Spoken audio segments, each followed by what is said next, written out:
Birbirugan mi dayjay umuna ng udaway na napakanan kada kami dagiti Pilipino. Saan nila kayo? Ijay Jordan. Kinusar mi ti Google. Idi susunutan mi ti mapa. Kasla at may sumat, hindi ko pala na. Nagsagkasat ka, ginugol lang namin ang mahaba namin panahon. At aging gala nga pipinukaw kami, ditaw eh. Haag ditaw eh. Kaputa sa amin nga ako ipudno nga lang. Saan niya rin si Riban, na ito'y nga ramin. Ito'y nga sapa, awisan na kayo, hindi pa sa tinasan po ng kasulatan na mag na iti na insiriban, pamuspusan. Ijay Proverbio 4, may kapat, iti binatog ng may kasangapulo, at na iti makay sangapulo at walong. Denggan nyo masarap ka na kayo. Denggan na anak ko. Actually, hindi ko pati Old Testament reading tayo, pero sinurot tayo din dyan Acts. Discussion tayo pala naman. Denggan na anak ko, ipapusom na isa ko, at no atin tugto, di panagbiyak mo. Insurong kayo ka, kinasirin, kinterumbang na panagbiyak. Awan to, di maglapad, itidalan mo, no magnaka, na insiripan. No agtaray ka, saan kanto may kitlab. Naglagi pa mga kanayon, di inagal mo. Naglagi pa mga kanayon, ialdaw mo, isotibyan mo. Alwadang anaypag. Di ka magna, itidalan, nagitiman ang tagtakes. Di mo tulagan, ti aramid, nagitinakidlo. Di ka agaramid, itidakes. Liklikam, laksidam, nagin ka ipapanang. Saan ka makaturo, nagitiman ang tagtakes, no di na makaramid tidakes. Agit dada, asirriin, no awan pa'y rinanggasan da. Panakatinapay, ken panaka danungda, ikinadakes, ken kinaranggas. Mayaring ibandawag tidalan, na pagkaan naging inalitet, romanyag na romanyag, nagingga, ang makatangkayag ng tine. Ngayon na simple, nakasla tirami, tidalan, nagiti managtaktakes. Manipod itinadin ako sa tina sa ito na kasulatan. Tina insiripan na panag na kunan na ligtikan kayo amag na itidalan na iti managtaktakes. Their bread is wickedness and their wine is kinaranggas.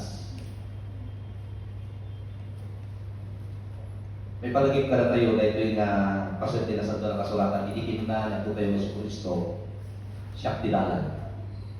Inaisiripan na panag na iti na lubong, katiso, iti awan sa bali, no saan na panag na itidalan, itiday na ko na siyak itidalan.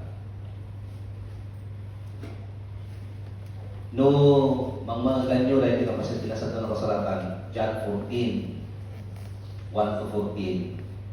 Sa dino di ka nyo pakatunggan. Natayan. Natay mo nga natay.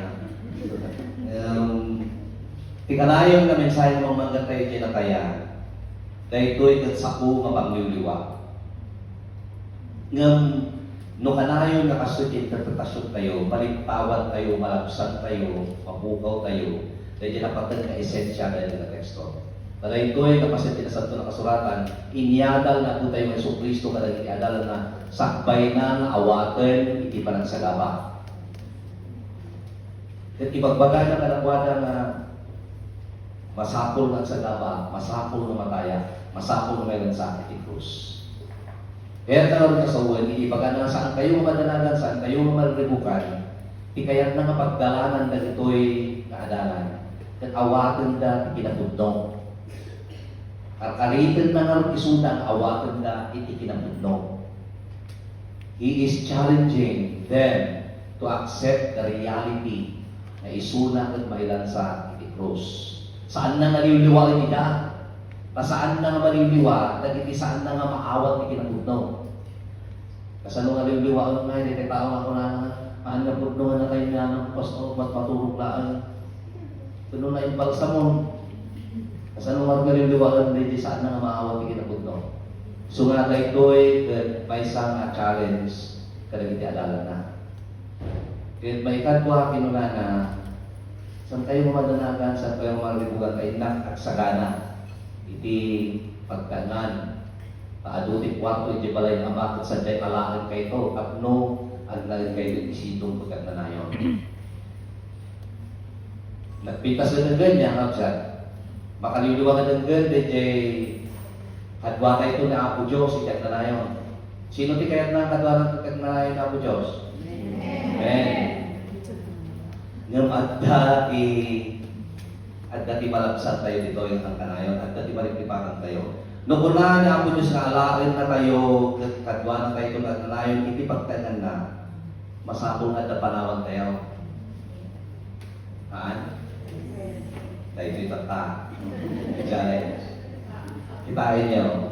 Idi agap-apply kayo dito yung kung agkararag kayo adda kumati trabaho yaw. Idi adda ti trabaho yaw, aslasaan nyo kaya ti pumanaw at mapanawan nyo diyay Pilipinas. Saan? Sa territory. Kaya tayo ipakidun natin Apo Diyos kat na yung di tayo mapanawan na iti rebel na panawan tayo. So the challenge here is when Jesus Christ said, I will go to prepare a house for you. After I am done preparing this house, umay kayo alakan ka sa jay at nagkainuan ka na yun. Therefore, He is also preparing them to leave from their home, quote and quote.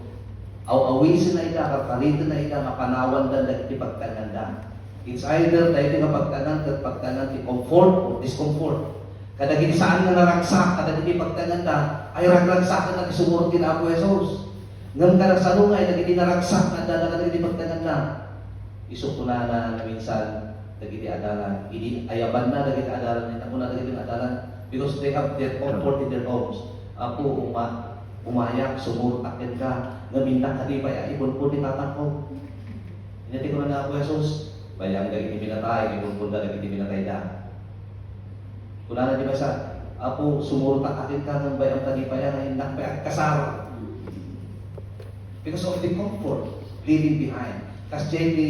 Anet ka tayo. So, this message of the Lord Jesus Christ is both a word of comfort and a word of challenge. So may tinitin kong taway karate o kapsat, itimat na nga nainsiripan at dadagiti rutbang na panawan tayo. At dadagiti rutbang namot na iniso tayo. At dadagiti banmanan na rutbang na iwaksi tayo. Kaya niya talaga ito iti proverbio ko na saan ka magna itidalan dagiti managdagdagas. Talaga ito'y gawa ng tagdakas saan ka na makaturog, naginggang, saan ka makaramit, ikinaranggas. Kahit ang sawon, pagragragsakan na tagaramit, ikinaranggas. Tapos lakan nga tayo nagtuma, I says, sino? Pakko, ati ka kaiso na, apir. O agapir na mga paiso, naragsak ka, very happy. Kapunta na karamit kayo, di ba di? Ay, tinigsak ka, pinagsawsaw, ati ka sa unay, saan na malamlamot, ti aso? Shout it loud, wala tayo pa rin.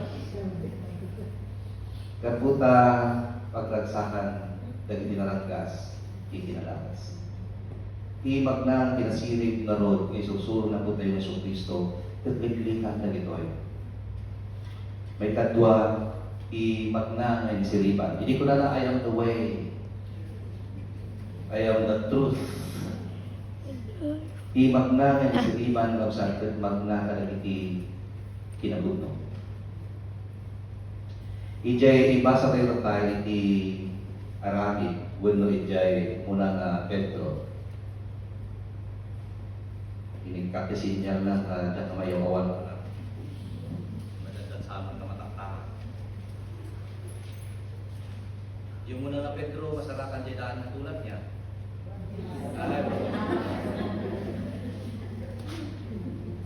Jay muna nga Pedro kapitulo 2, iti versikulo na nga 2 kita na iti 10, kasto iti mabasa. Kuna na. Kaskay na kuma kayanak ang maladaga. Akanayon nga maawaw ipuro agatas ang espirituan. Di gatas nga na espiritu ng ipagbaga na dito ni San Pedro, kagisod ang isursuro, then sasao niya ako Diyos. Kahit nga sa uwan, numagna tayo kinapudno, masapol nga kanayon, nga kaslakar karigagayan tayo ang kanayon, itisasaw niya ako Diyos. Daditilin din isursuro niya ako Diyos. Kat kasla kayo kumakaya na. Ang hindi kaya na, numabisin, anyat pero na, gatas. Saan nga diag, no saan nga gatas? Iti makanmo kagwana. Kat kanayon nga dayay tatarigay na. Kas jay kuma, iti magna, iti dalan, iti napudno. Magna kayo, nga kasla tayo maladaga akan kanayon, ngay iliwat tayo, iti uminom, iti nasantuan, nasasao ni Apo Diyos. Kat kunana dito'y kas kuna tinasanto na surat babaen ipadas yo natakwakan yo ang mananaasi ti Apo. Umasidad kay iti Apo. Ibagna nga ng siripan iti kinapudno. Ibagna nga ng siripan kat bagna iti kinapudno. Kanayon nga umas kasidad kayo iti Apo.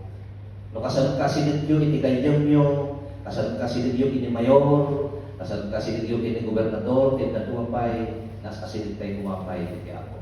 Amen.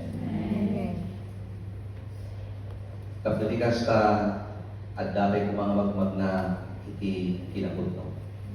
Umasidid kayo kasi bibiyag apat pato, ang aramat, iti panakabangon din ang espiritual at templo. Umasidid kayo akas si bibiyag abato, ang aramat, iti panagkarakter, iti nasantuan at templo. Saan tayo magbato nga makitigulan? Bato tayo nga maaramat, iti nasantuan at templo, gan komunidad ni Apo Diyos. No, bato tayo mapakainikulan ay kitaan tayo masay. Yan. Ano, bato tayo mapakainikulan, baka saan gusto, at saan ang tudno, hindi pagpagnan tayo. Sumakit dati wag pagkati pa sa tinasad mo nakasuratan daw sa anay ko na yun, matamaan tayo. Mauli ko na dito, ipanag na tayo nga siripan, babae ni panag na tayo kinapudno. Ag serbi kayo, akas na santuan, apapati, amang ipaay, itidatong na espirituan, kaya makay-ayo ni Diyos, babae ni kinapudno tayo na sa Kristo. We have these spiritual gifts, ngayon pagpagati pa sa tinasad mo ng suratan. Nagiti amuda, nagipataros, nagiti sao, nagipataros na kuma, nagiti agisuro na kuma, nagiti apostoles, nagiti administrador, administrador na kuma. Nagiti nakain nga sumao, agsursuro na kuma, nga dalain ng sao, nga agsao iti kinapudno, agsao iti pudno nga dalan, agsao mamagted iti biyan. Maudi, na sumakit, agraman din siya tayo sumakit sa. Ti magna na insiriban, siguro ni John 14, madlaan. Di mauli nga pasat kinunana, na po tayo masong Kristo. Dumawat kayo. At kararat kayo. Kaya ikot kunto, nagiti dawatin nyo. May isa iti panagna tayo maninsiriban, at tayo panangibiyag tayo ibiyag ang managkarara. Kaya recent na speech ni King Charles III in the United Kingdom, manuap na mga presyar na naging speech na naging ng mga tao. Yung pinapresyar ko, speech ni King Charles III. Gapo itilay ibalikas na kinunana itilay na speech na. Kahit mga pasalit na diyak na may kabesa at ang speech. Kunana, for many here and for myself, the Christian faith is a firm anchor and daily inspiration that guides us not only personally.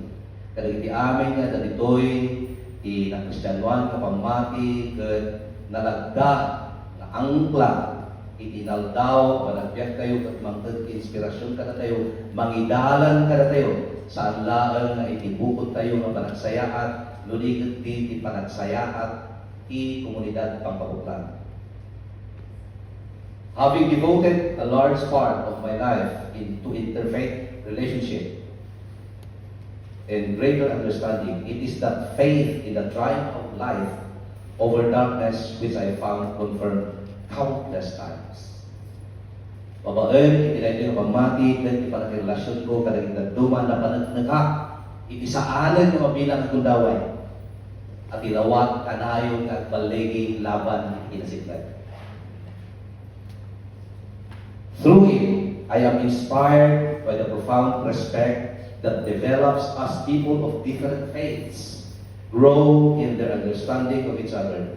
It is why, it is my hope, it is my prayer that in these turbulent times, working together with our international partners, we can stem the beating of plowshares into swords.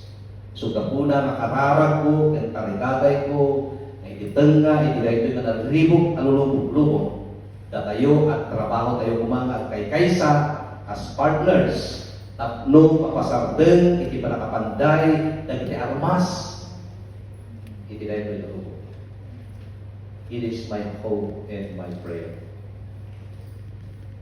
May isang ari, adaan na bilag katuray. Ada namaknang kasaan. Ada aming naturay kitwala. Babaila, hindi sa una maarami kini sa kabana. But he still believes in prayer. Pamati, ibilag, hindi karana. Narod, dagiti, tao nga nainsiriban, na nasirin. Hindi pa nagkana, mama, ina, ibilag, hindi pa nagkakarana. Amen? Iti panagkararan ng absat at dati kaya't ko maikarit kada tayo. Iti pray team, ang mo yung meaning ti pray, di ba? P stands for pray. R stands for reflect. A stands for ask. Dumawat tayo. Ag-ask tayo, tinapo Diyos. Ag-reflect tayo. Ag-kararat tayo. No, agkararat tayo, ag-reflect tayo. Niya nga na paspasama kanyang ako. Apay kaso yung paspasama kanyang, ay, nagkapibaw ang ata, sumanaw ako niya may. Makawalan na ako. Kaya, ibawat ka rin makawan, ask for forgiveness. And then, yield. The why is yield. The most important. You must always end your prayer with yielding in the power of God. Anya rin dyan, isuko tayo kina Apo Diyos, na niya tipareran na Apo Diyos, isus patungpal. Ikarakararag yung madam tayo, iti bisiklita. Ikarakararag yung madam tayo, iti palayo. Ikarakararag yung madam tayo, iti kuryentiyo. Iniagbayan kayo, iti kuryentiyo. Ikararag yung wala kang tumagarot, iti kuryenti ako. Diba? Kanya di kaya tayo may pagkalito yield. Agtanggap tayo yung pagkayatan ni Diyos. Uray no, inkararat tayo, uray no, nag-reflect tayo, uray no, tinawat tayo. Di pagkayatan ko mati ako, di matungpal. Akas iti pagana po tayo ng Yesu Cristo, your will be done. Dahil yung absat, iti awis ka tayo, iti naisiriman, apan na iti na tinulubong. Masapol iti panagkakararat tayo. Iti ungto na iti panagkararat tayo. Masapol iti panagkararat tayo, panagkararat tayo, iti ako. Now, sudyanan tayo DJ, baga tayo na magna tayo, iti dalan na po tayo ng Yesu Cristo. At dati kang kanayon na mamimiss tayo dito kunana niya po tayo ng Yesu Cristo. I am the way, the truth, and the life. I am the Alpha and Omega. Diba? The Alpha, the first letter of the Greek alphabet. The Omega is the last letter of the Greek alphabet. So, kahit nga sa word, siya ti pangrugyan, then paglapasan. I am the beginning and the end. I am the first and the last. Kung sino nga niya in between. So, di nga sobrang, kaya po tayo ng Kristo ako na I'm not only the beginning and the end. I'm not only the first and the last. I am also your way towards the end. So gabuna na po tayo sa Kristo, awisit na ka, awisit na tayo. Amin itinatinal daw, kamag na kayo. Itidalan na insuro, itidayjay na po na, I am the way, the truth, and the life. No one goes to the Father except through me. Niya po Diyos, pwede sila na kayo kuma, kasapag na kayo na naisiripan, itidayjay na lupong. Itinagan tema, anak ng Espiritu Santo. Amen. Tapos tumaklan tayo. Ano na awis ni Diyos kada tayo? Tapos magnatay na ng siripan, hindi na dinulubog. Ngayon, ludat duma, saan na nakatuan, hildan tayo, itimag na kaslawan ka muna. Magnatayo, manaknuan, iti kinamaan. Kinapalangguan, amok tayo ta. Dahil ito'y tidangan, dahil ito'y tiputno, dahil ito'y tibiyag. Nung katuan na at kamali tayo, kaputa isusurutan tayo, at hindi pagkakayat tayo. At kamali tayo, kaputa, ipakayatan, tilasak tayo, isusurutan tayo. Itinay tayo daway, awisan na tayo ni Diyos, masinit tayo katuanan, katagdan tayo, ipakayatan na, at kararan tayo. Manakabalin din ang ngayon ng Diyos, masinit kami kan ka, katagyaman kami, dahil surong ka na kami, tipudno, mapanagdangan ng siripan. Ipanagnan, ikidalan, itipudno, itibiyag, nga managkakararap. Narod, itinay tayo daway, wapo masinit kami kan ka, tapno, sumisukong ka din nagtibiyag mi. Nagitipuso mi, nagtipanunod mi. Kung makasarap ka, ipagturangan mo ako, kapagasulat ka, dawagan mi, talusan na kami, pakawanan na kami, karagiti, nagturangan mi ka, nagpasulat mi ka. Kastaman, iti nagpasulat mi, pada mi katao. Kapag ikastamay ka rin kami, na anak mo, ay ninsiripan, kapag natin sumurot, iti dalan ng surot, tugal, may sakra kami. Amin na ito'y karalang mi, may kapatinalang sa Kristo na kumi. Amen. Tatao ni Diyos, ili na kayo ng Diyos. Pinili na kayo ng Diyos. Na magna, ang siripan, itidalan na intuyang, insuro na po tayo sa Kristo. Itineto'y napanag na tayo, itineto'y narubong. Ano lang iti pagkampamalyan tayo. Itinaksin na ito Di Diyos birukan na tayo, nagpakawanan na tayo. Itineto'y manangkal daw sa ibagana, ibagana kanya, ibagana ka na tayo amin. Ibasol ko. Tinagkamalyang, pinakawan, di Diyos ako. Tinagpasulang, pinunas di ako. Tinagpasulang tayo amin, pinakawanan, di Diyos tayo. Gagabot na pinakawanan tayo na ako Diyos, mabalikan tayo kumamang na pakawanan, nagiti amin na nagpasul ka na tayo. Nagtinayin yung daway, mabalikan tayo kumamang natin kung kalmay sa peace be with you, peace be with you, peace be with you. At tuloy tayo, ipanagkaya tayo ni Diyos, kita tiparawan na, ay pakita